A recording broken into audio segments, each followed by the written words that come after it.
Y a continuación explicaré mi glosario de ingeniería genética. La diferencia entre una eucariota y procariota es que las eucariotas contienen núcleo.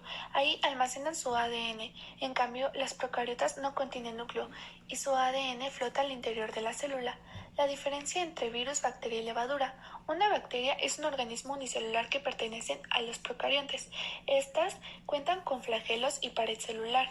Un virus es una partícula submicroscópica que puede infectar células vivas. Carecen de membranas celulares, citoplasmas, ribosomas y otros organelos celulares. Se denomina levadura a todos los hongos con predominio de una fase unicelular en su ciclo de vida. Su reproducción es asexualmente por germinación.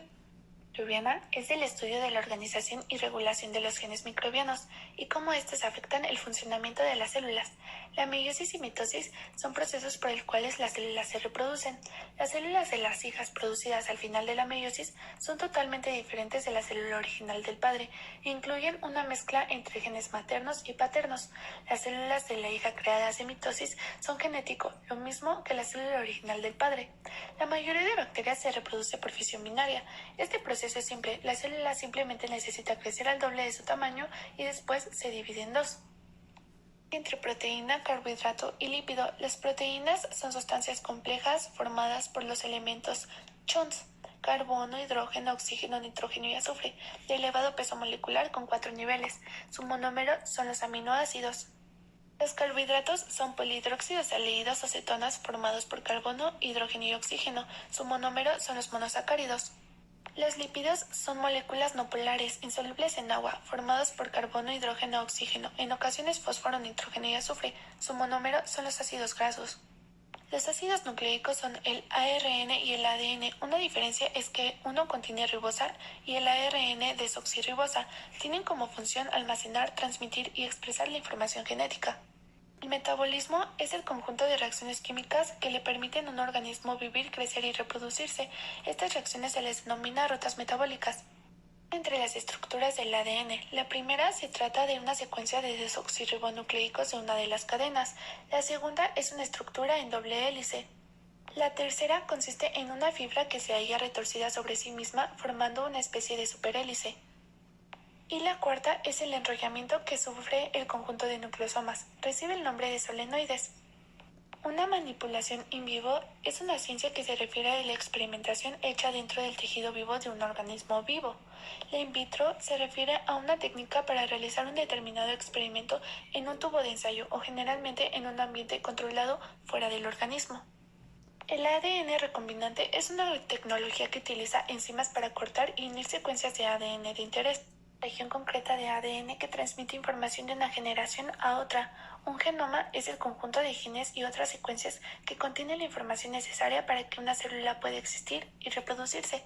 La clonación es una serie de pasos para concluir copias genéticamente idénticas de un ente biológico. Un cultivo de células es el conjunto de técnicas que le permiten el mantenimiento de las células in vitro, manteniendo al máximo sus propiedades fisiológicas, bioquímicas y genéticas. El cultivo de tejidos se refiere al conjunto de técnicas que permiten el cultivo en condiciones asépticas de órganos, tejidos, células y protoplastos. La duplicación semiconservativa del ADN. En este modelo, dos cadenas de ADN se desenrollan y cada una sirve como molde para la síntesis de una nueva complementaria. Esto resulta de dos moléculas de ADN, cada una con una cadena original y una nueva. Para el experimento de Mendelssohn y Stahl utilizaron E. coli y también nitrógeno 15. En primer lugar, extrajeron el ADN de bacterias criadas en un medio normal con tal de obtener una centrifugación con un gradiente de cloruro de cesio, la densidad de ADN de dicha bacteria. Después, dejaron crecer las bacterias en un medio de nitrógeno 15 y volvieron a extraer el ADN y lo centrifugaron para obtener su densidad, que lógicamente era mayor que la del ADN extraído de las bacterias de un medio de nitrógeno 14. La palabra bioética es la disciplina que une la biología, la medicina y la ecología con el estudio de los valores para contribuir al futuro de la especie humana. Electroforesis es una técnica utilizada para separar ADN, ARN o moléculas en base a su tamaño y carga eléctrica. La inmunoquímica son técnicas utilizadas para evaluar la respuesta inmunohumoral y celular. Las técnicas enzimáticas consisten en pruebas especializadas en la detención de antígenos en el cuerpo. La radioquímica es la división en la química que se encarga de los fenómenos reactivos químicos utilizando prácticas radioactivas. Ya es un método físico de separación en el que los componentes que han de separar se distribuyen entre dos fases. La espectrofotometría se basa en que las moléculas absorben las radiaciones electromagnéticas y a su vez la cantidad de luz absorbida depende de la forma lineal de la concentración.